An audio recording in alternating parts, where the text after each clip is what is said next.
बिस्मिल्लाहिर्रहमानिर्रहीम।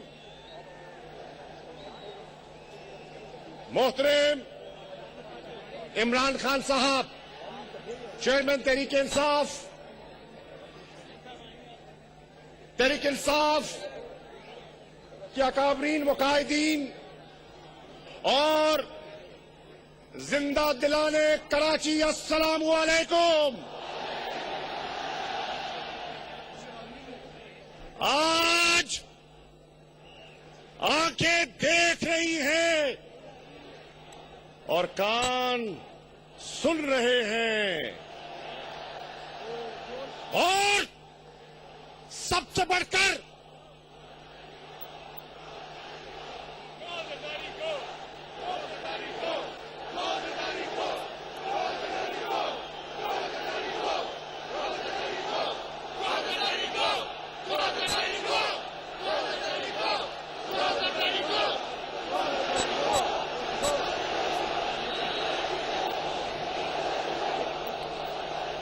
आंखें देख रही हैं, कान सुन रहे हैं और एहसास महसूस कर रहे हैं कि कराची जाग रहा है। और जब कराची जागता है दोस्तों, तो समझ लो कि पाकिस्तान अंगड़ाई लेने वाला है।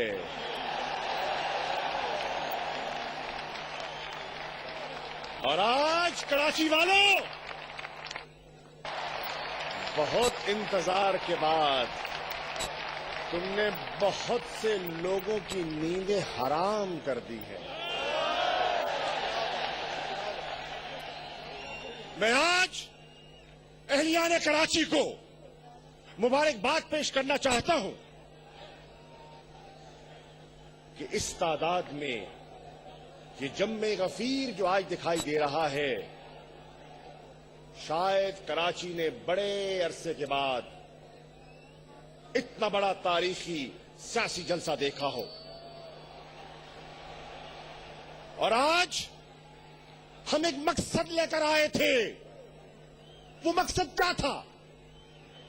वो मकसद था कराची के जख्मों पर मरहम रखना।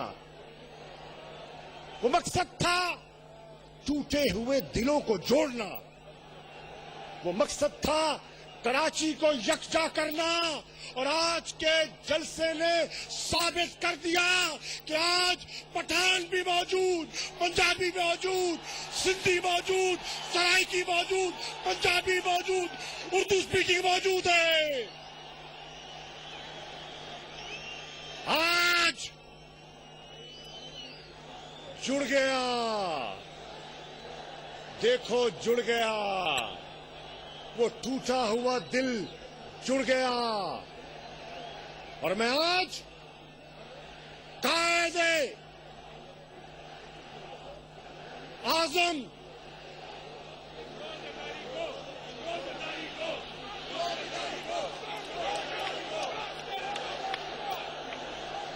stop this movement, stop this movement.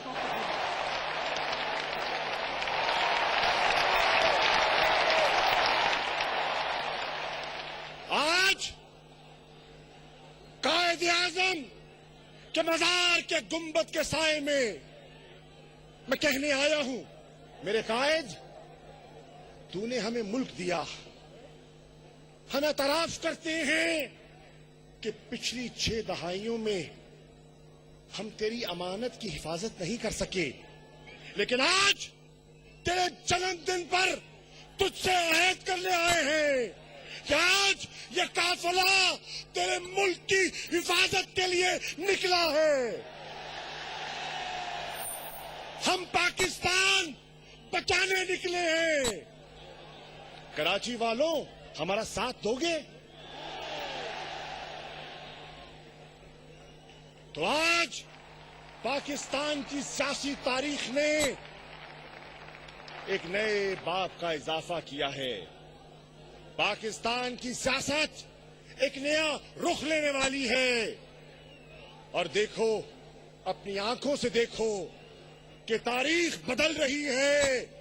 कौम जो इतने अरसे से मायूस थी, बददिल थी, आज बड़े अरसे के बाद मैं इनके चेहरे पर मुस्कुराहट देख रहा हूं। तुम्हारी आंख में मुझे आज वो चमक दिखाई दे रही है। और मेरे नौजवानों, तुम्हारा नारा ऐसे लगता है जैसे चीता लपकने वाला है।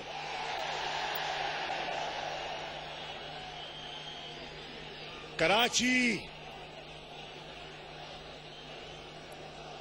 चाहता क्या है?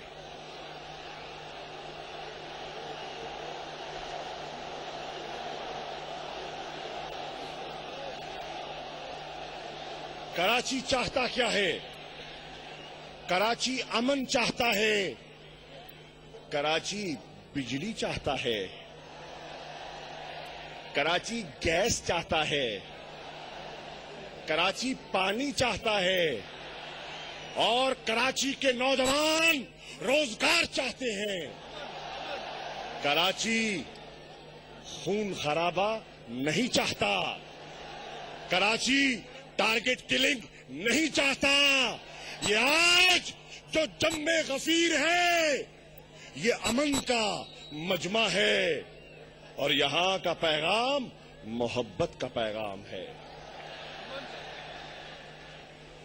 कराची की अहमियत क्या है? कराची मेरी नजर में पाकिस्तान का आईना है। अगर कराची को देखो तो तुम्हें पाकिस्तान का अक्स नजर आता है। कराची में हर तबका, हर गोशे से लोग आए हैं, हर खित्ते के लोग यहां आबाद हैं। कोई रोजगार के लिए आया है, कोई एक नई उम्मीद तलाश करने यहां आया है। और कराची इतना बड़ा शहर है, और कराची वालों का इतना बड़ा दिल है कि सबको समो लेते हैं, सबको समो लेते हैं। हम प्यार के बंधन से कराची को बांधने आए हैं। क्या इजाजत है? कराची की सियासी अहमियत से कोई इनकार नहीं कर सकता, कराची की माशी हैसियत से कोई इनकार नहीं कर सकता। कराची पाकिस्तान की माशी शाहरग है। अगर कराची में खुशहाली नहीं होगी, अगर कराची में मईशत का पहिया रवा दवा नहीं होगा, तो पाकिस्तान के चेहरे पर मुस्कुराहट आ नहीं सकती। अगर पाकिस्तान को मुस्कुराता देखना चाहते हो तो फिर कराची के चेहरे पर मुस्कुराहट लानी होगी।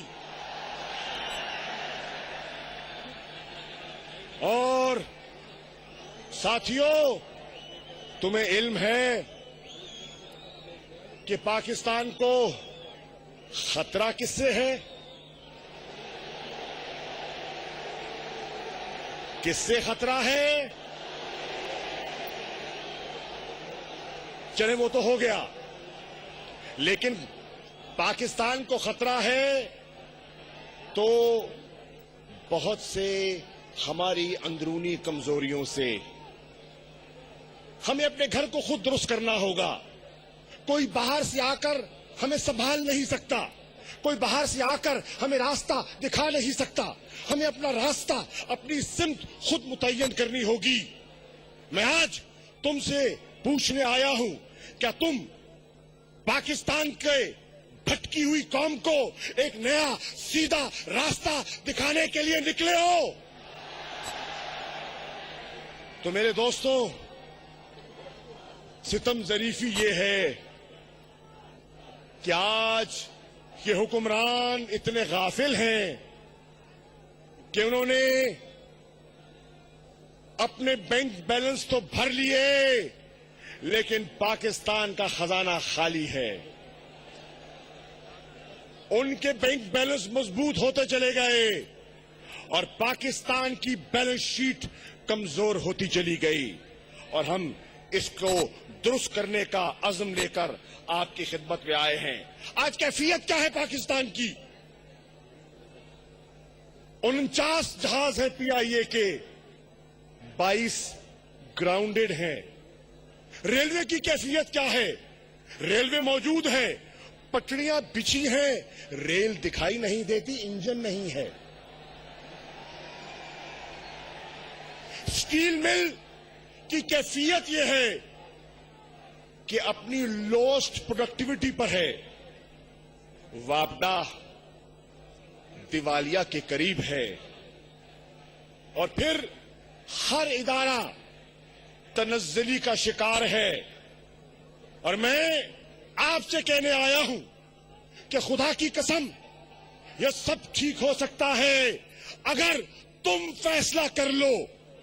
यह सब ठीक हो सकता है अगर तुम अज़म कर लो, अगर तुम में हौसला है, अगर तुम में सकत है, अगर तुम में सियासी फहमो फरासत है, तो ये नाव किनारे लगाई जा सकती है। और उसके लिए तुम्हें आने वाले इंतखाबात में एक दयानतदार क़यादत को मुंतखब करना होगा, एक अहल क़यादत को मुंतखब करना होगा। इस तनज़्ज़ुली का शिकार दो वजूहात हैं, नाअहली और एक नाअहली और दूसरी करप्शन। नाअहली और करप्शन। और जब तक हम इन दोनों कबाहतों से छुटकारा नहीं पाएंगे, पाकिस्तान न तरक्की कर सकता है, न खुशहाल हो सकता है। साथियों, आज पाकिस्तान में यह बड़ी खुशाइंद बात है कि बहुत से मामलात में मुकम्मल कौमी इत्तफाक आ चुका है। और ये 5 चीजें हैं जो मैं आपके सामने रखना चाहता हूं। पहली बात, पूरी कौम जमहूरियत और जमहूरी निजाम पर मुत्तफिक है।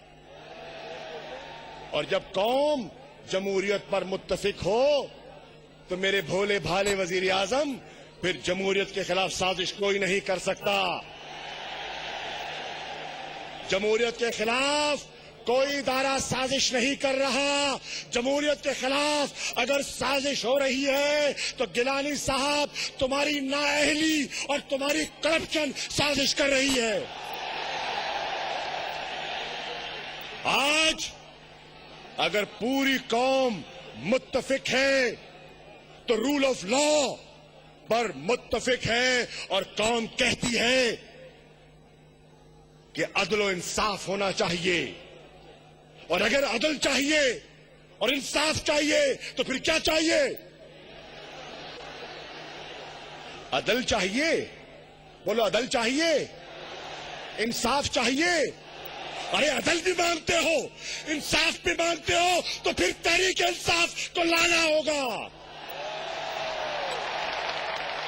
फिर इस गाड़ी को चलाना होगा, इसका रुख दुरुस्त करना होगा, इसको अपनी मंजिल पर पहुंचाना होगा, तो अदल भी आएगा, इंसाफ भी आएगा। और आज पूरी कौम मुत्तफिक है किस चीज पर? एक आजाद खुद मुख्तार अदलिया पर। क्योंकि मैं समझता हूं कि अगर जमहूरियत की जमानत कोई इदारा दे सकता है तो एक आजाद और खुद मुख्तार अदलिया उसकी जमानत दे सकती है। और ये भी सुन लो सुनने वालों, कि मौजूदा अदलिया ने दफन कर दिया,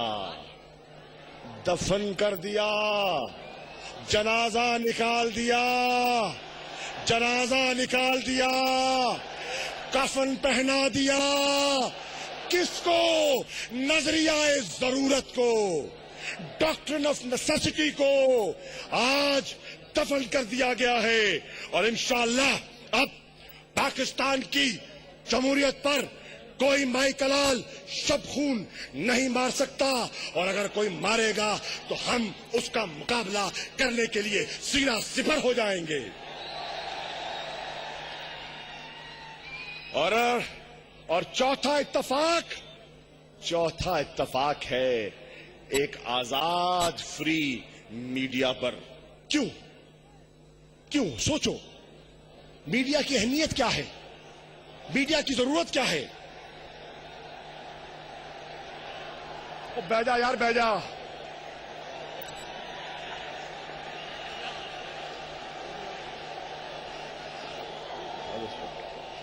क्यों मीडिया की जरूरत है? अगर मीडिया आजाद होता है, जिस माशरे में मीडिया आजाद होगा तो दो चीजें होंगी, एक एहतसाब होगा और दूसरा मुल्क में, माशरे में जमहूरी कल्चर जो है वो परवान चढ़ेगा। अगर तुम चाहते हो कि इस मुल्क में एहतसाब हो, अगर तुम चाहते हो कि इस मुल्क में जमहूरी रिवायात जड़ पकड़े, तो फिर पाकिस्तान की जरूरत है एक फ्री मीडिया। और पांचवा इत्तफाक जिस पर पूरी कौम मुत्तफिक हो चुकी है, वो है पाकिस्तान का न्यूक्लियर प्रोग्राम। इस पर मुकम्मल इत्तफाक है और आज खुदा के फजलो करम से पाकिस्तान एक एटमी कुव्वत है। और पाकिस्तान अगर एटमी कुव्वत बना है दोस्तों, साथियों, हम सफरों, तो पाकिस्तानी कौम ने पेट काट कर, फाके बर्दाश्त करके, गुर्बत का लिबादा ओढ़कर उसने कौम को एक एटमी कुव्वत बनाया है। और क्या तुम इस एटमी कुव्वत का किसी को सौदा करने की इजाजत दोगे? पाकिस्तान की एक स्टेटेड पॉलिसी है। मैं इस मुल्क का वजीर खारजा रहा हूं और मैं आपसे यह अर्ज करना चाहता हूं कि पाकिस्तान की स्टेटेड न्यूक्लियर पॉलिसी है एक क्रेडिबल मिनिमम डिटेरेंस, ताकि कोई मैली आंख तुम्हारी धरती पर उठाने की जुर्रत न कर सके। यह अफादियत है इस प्रोग्राम की। मैंने घोटकी में कहा था कि मुझे परेशानी लाहक है। सरकारी डिसइंफॉर्मेशन सेल ने काम किया और कहा कि बड़ी गैर जिम्मेदाराना बात कर गया शाह महमूद। नहीं दोस्तों, नहीं नहीं, कतई नहीं, मैंने कोई गैर जिम्मेदाराना बात नहीं की थी। मैंने जो कहा था सोच समझ कर कहा था और मैं आज भी उस बात पर कायल हूं कि पाकिस्तान का एटमी प्रोग्राम पाकिस्तान की अशद जरूरत है। सवाल यह है कि कौन किसको चुभता है। पाकिस्तान से मोहब्बत करने वालों को तो यह प्रोग्राम चुभ नहीं सकता। वो लोग जो हाकम बदहम पाकिस्तान को नुकसान पहुंचाना चाहते हैं, उनको ये प्रोग्राम चुभता है। मैं आज कह रहा हूं और दोहरा रहा हूं, जिम्मेदारी से बात कर रहा हूं, और सुन लो दुनिया वालों कि पाकिस्तान का एटमी प्रोग्राम खुदा के फजलो करम से उसका 5 लेयर्ड सिक्योरिटी सिस्टम है। हमारे इंस्टीट्यूशनल मैकेनिज्म जो हैं वो फूल प्रूफ हैं और हमारे इंटरनेशनल स्टैंडर्ड्स का जो हमारा निजाम है, it is second to none. वो किसी से कमजोर या नाकिस नहीं है और इंटरनेशनल एक्सपर्ट्स इस बात को समझते हैं। अब सवाल यह है, अगर ये सब कुछ है तो फिर खौफ किसका, डर किसका, परेशानी क्या है? मैं आज क्या परेशानी है? वाकई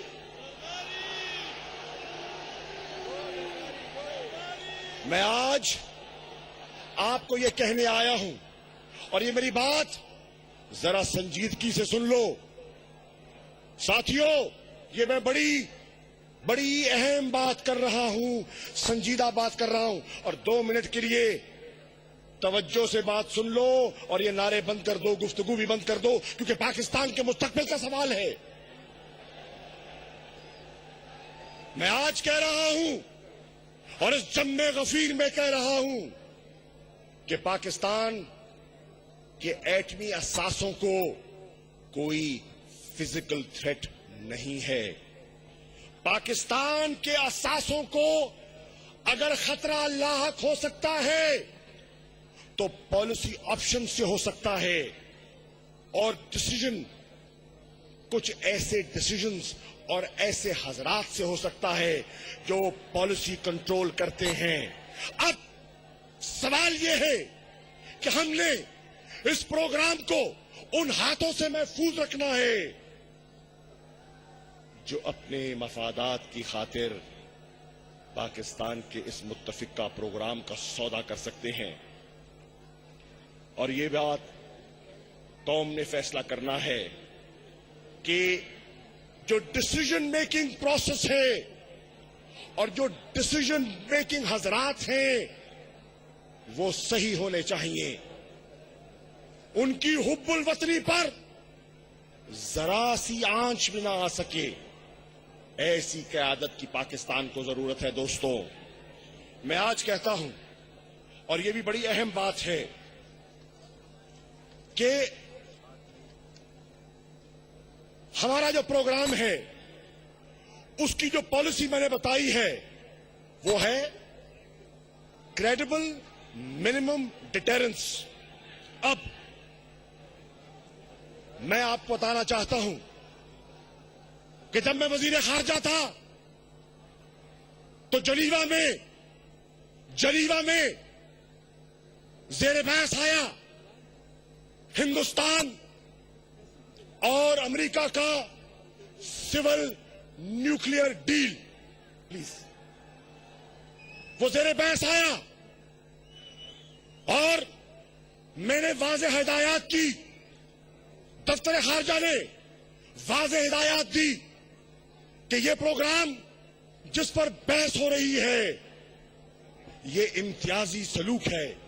अगर यकतरफा उसको नाफिज किया जाए और ये फैसिलिटी अगर सिर्फ हिंदुस्तान को दी जाए तो ये इम्तियाजी सलूक होगा पाकिस्तान के साथ, और पाकिस्तान ये इम्तियाजी सलूक बर्दाश्त नहीं करेगा।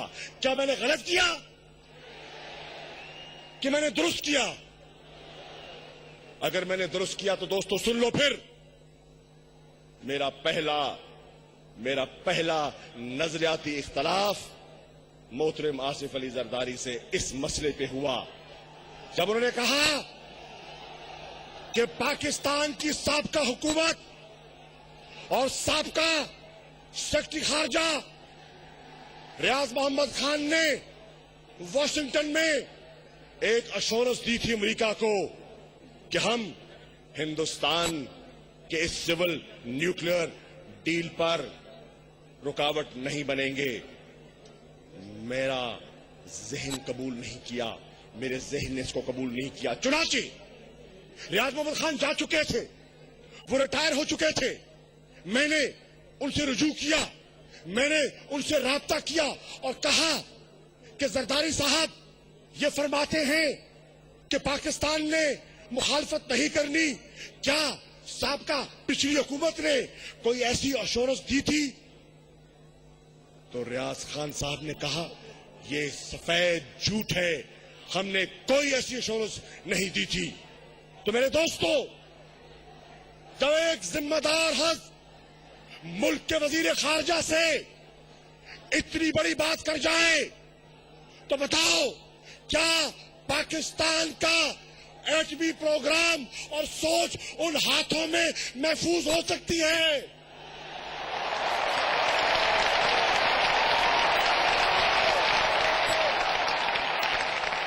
और दोस्तों, एक और बात करता हूं और अपनी बात को समेटता हूं। आपको याद होगा, नवंबर 2008 की बात है। लीडरशिप समिट हिंदुस्तान टाइम्स ने मुनक्किद किया। साहिब सदर को वीडियो कॉन्फ्रेंस का मौका दिया गया और उन्होंने उसमें क्या फरमाया? उन्होंने कहा कि पाकिस्तान हिंदुस्तान के साथ नो फर्स्ट स्ट्राइक का मुआहदा करने के लिए तैयार है।